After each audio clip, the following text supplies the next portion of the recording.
वेदान्तदेशिकयतीन्द्र कटाक्षलब्धत्रय्यन्तसारमणपद्यगुणं बुधाग्र्यम् नारायणाद्य यतिधुर्यकृपाभिषिक्तं श्रीरङ्गनाथ यतिशेखरम् आश्रयामः।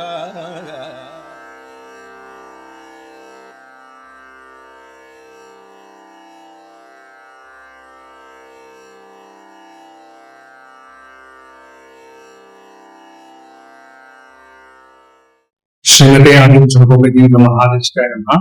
श्रीमते निर्मंत महादेशिकाय नमः।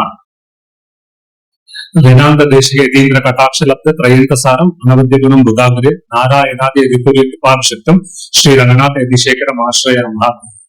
श्रीकृष्णमार्यं प्रणालयन्तं वेदान्तैकं समधीतवन्तं वत्सादुजातं निशान्तवरेण्यं श्रीवाससिंहं प्रणमामि नित्यम्। अस्मद्गुरुभ्यो नमः। அடியில் கொடுக்கப்பட்ட தலைப்பு பிரதம குரு கிருபா. இந்த வாக்கியம் உபகார அதிகாரத்துல ஸ்லோகத்துல கர்மா வித்யாதி சக்கரே பிரதிபுருஷமியா அநாதி சித்திர பிரவாகே தத்தத் காலே விபக்தி பவதி விவிதா சர்வ சித்தாந்த சித்தா தல்லப்த ஸ்வாவகாச பிரதம குரு கிருபா திருஷ்யமான கதாச்சித் முக்தேஸ்வர்யாந்த சம்பந்தி பவிதா கஷ்டித்தம் விபஷ்டித். உபகாரம் என்ற ஆரம்பம். இந்த ஆத்மா எதுக்கு ரகசியத்திலே சாரம் காலக்ஷேபம் பண்ணணும், எதுக்கு பிரபத்தி பண்ணிக்கணும், அதெல்லாம் ஆரம்பிக்கிறதுக்கு முன்னாடி சுவாமி தேசிகன் இந்த ஆத்மா இப்போ எப்படி எந்த நிலைமையில இருக்கு அதை பத்தி தெரிவிக்கணுன்றதுக்காக தான் இந்த அதிகாரத்தை இயக்கியிருக்க. பார்க்கடல் கடற்சே பிராட்டியை தவிர ஒரு அமிர்தமான இன்னொரு விஷயம் அதுதான் கௌஸ்துபமணி. அந்த கௌஸ்துபமணி பெருமாளோட திருமார்புல அலங்கரித்துக் கொண்டிருக்கு. அது போலவே இந்த கௌஸ்துபமணி போலவே இந்த ஆத்மாவும் பெருமாளோட திருமார்புல அலங்கரிக்க வேண்டியது. ஆனா அது இல்லாம இந்த கர்மா பிரகிருதி விஷயமா சுத்திலே இருக்கு. அதுல ஒரு ஸ்லோகம் பார்த்தீங்கன்னா மணிவர இவ சௌரே நித்திய கிருத்யோமி ஜீவா கலுசமதிரவிந்த கிங்கரத்வாதி ராஜ்யம் விதி பரிணதி பேதா தீட்சிதஸ்தேன காலே குரு பரிஷத் உபைக்கியம் பிராப்த கோபாயதி ஸ்வம். அதாவது கௌஸ்துபமணி போல இருக்க வேண்டிய இந்த ஆத்மா எப்பவுமே நித்தியமா பெருமாளோட ஹிருதயத்திலே இருக்க வேண்டிய ஆத்மா அங்க இல்லாம இந்த சம்சாரத்துல ஆழ்ந்திருக்கு. இதனோட காரணம் என்னன்னு பார்த்தோம்னா கர்மா, அவித்யா, வாசனா, ருச்சி அப்படின்றதுனால பல ஜென்மமா இந்த சம்சார சுழலிலே சூழ்நிலை. சரி, இந்த ஆத்மா மோட்சத்தை அடைஞ்சா அதுக்கு என்ன கிடைக்கும், அதுக்கு என்ன ராஜபோகம் இருக்குன்னு பார்த்தோம்னா கிங்கரத்வாதி ராஜ்யம், அதாவது பெருமாளுக்கு கைங்கரியம் பண்ற வேண்டிய ஒரு பெரிய ராஜபோகத்தை இந்த ஆத்மா இழந்துட்டு தன்னைத்தானே இங்கே சுத்தின்னு இருக்கு. இதுக்கு ஒரு வழி இருக்கா இல்லையா அப்படின்றது பார்க்கச்சு சுவாமி தேசிகன் ஒரு கதை எடுக்கிறார். இதுல ஒரு சந்தேகம் வரலாம். எப்படி ஒரு வஸ்து தன்னோட இயற்கையான சுபாவத்தை விட்டுட்டு வேற ஏதாவது சுபாவத்தை எடுக்குமா? ஏன்னா ஆத்மாவோட இயற்கையான சுபாவம் நம்ம என்ன சொல்றோம், பெருமாள் கிட்ட திருமார்புல இருக்க வேண்டியது, கைங்கரியம் பண்ண வேண்டியது. அதை விட்டுட்டு எப்படி வேற ஏதோ நிலைமையில இருக்கு, அதுக்கு சுபாவத்தை விட்டுட்டு எப்படி இருக்க முடியும் போதுதான் சுவாமி தேசிகன் ஒரு சித்தாந்தத்தை காமிக்கிறாங்க.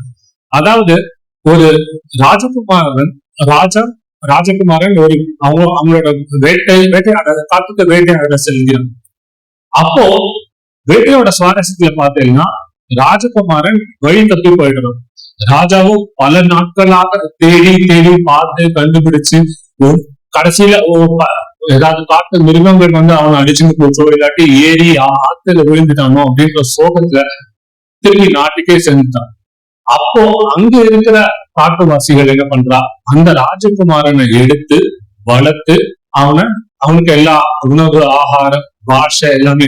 இப்போ ஒரு ராஜகுமாரனா இருக்க வேண்டியவன் ஒரு காட்டுவாசி போல வாழ்ந்துட்டு இருக்கான். அவனோட பாஷையும் சரி, அவனோட உணவு பழக்கம், நடவடிக்கை எல்லாமே ஒரு காட்டுவாசியாகவே வாழ்ந்துட்டு. இப்படி சில காலம் போயிட்டு இருக்கு. ராஜாவும் அங்க காலப்படினே பையன் கிடைக்க மாட்டானான்ற ஆதங்கத்திலேயே அங்க ராஜ்யம் ஆண்டு இருக்கான். இங்கே பல இந்த ராஜகுமாரன் யௌவனா மாறி காட்டுல இருக்குச்சு.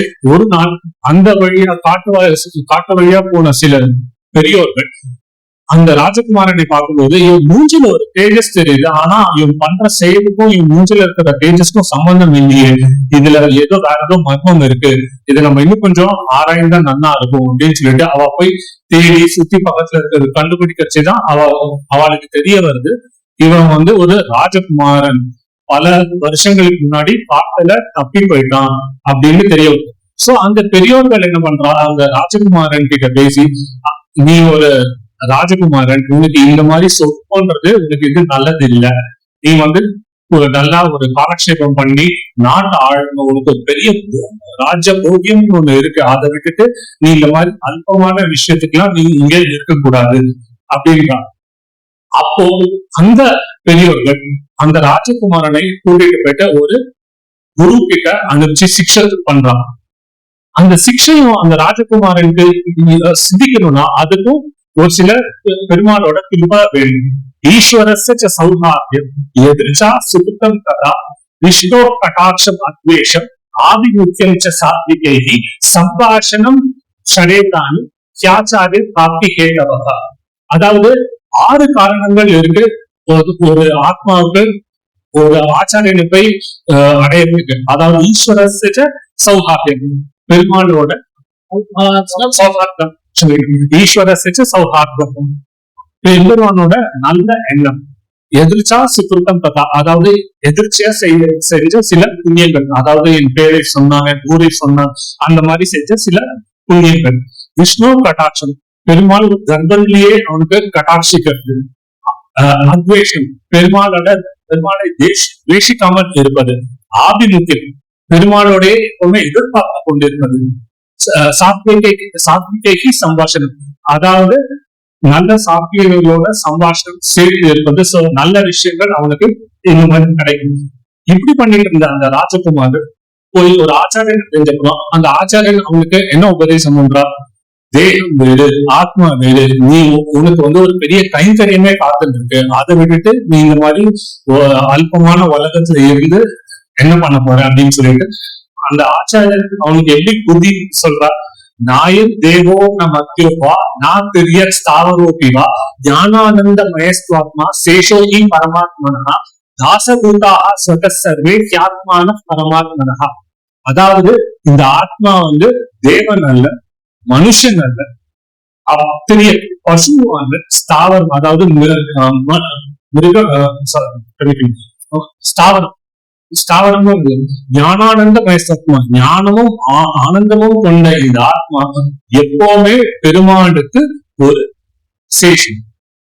தாசபூதாக ஸ்வதசர்வே, அதாவது இந்த உலகத்தில் இருக்கிற எல்லா சேத்தன வஸ்துகளும் பெருமாளுக்கு தாசபூதன் அப்படின்னு அந்த ஆச்சாரியன் அவனுக்கு ஒரு நல்ல வழியா காமிச்சு அவனுக்கு ரகசியத்துறை சாரம் அந்த உன்னதமான மந்திரத்தையும் உபதேசித்து திருமந்திரம் சர்மம் ஸ்லோகம் அதனோட அர்த்தத்தையும் நல்லா விவரிச்சு அந்த ஆத்மாவை உஜீனம் அடைய வைக்கிறார்.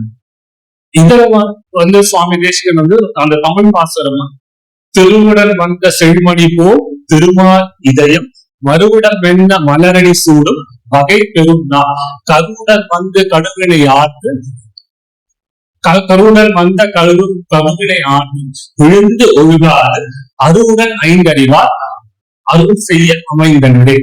இந்த மாதிரி ஆச்சாரியன் நம்மளுக்கு எப்படி கட்டாட்சித்து நம்மளுக்கு ஒரு நல் கதியை அடையலாம்.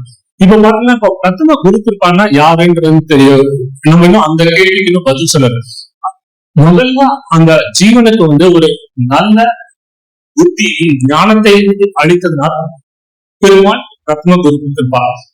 அதுக்கப்புறமா அந்த ஞானத்தை கொண்டு அந்த அறிவை கொண்டு அவன் ஒரு ஆச்சாரனை அணுகி மேலும் மேலும் காலக்ஷேபம் விஷயம் கத்துண்டு இந்த சம்சாரத்திலிருந்து முக்தி அடைக்கிறதுனால அந்த ஆச்சாரின் ரத்ன குரு இருப்பா அப்படின்றது ஆகலாம்.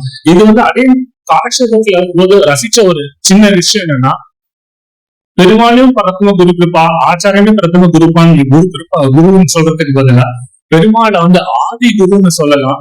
அதுக்கப்புறம் ஆச்சாரிய பிரதம குரு, ஏன்னா அந்த ஆதி குரு எப்பவுமே நம்மளுக்கு அந்த ஆதி நரசிங்கன்ற மாதிரி அந்த ஆதி குரு எப்பவுமே நம்மளுக்கு அனுகிரகம் பண்ணி ஒரு ஆச்சாரியன் கிட்ட கட்டாட்சித்து அவர்கிட்ட அனுப்பிச்சு நம்ம இந்த ஆத்மாவை நல்ல உத்கதியை அடைகிறதுனால ஆச்சாரியனே பிரதம குரு கிருப்பா அப்படின்னு சொல்லி பூர்த்தி பண்ணிக்கிறேன். கவிதார்த்திக சிம்ஹாய கல்யாண குணசாலினே ஸ்ரீமதே வெங்கடேஷாய வேதாந்த குருவே நமஹ.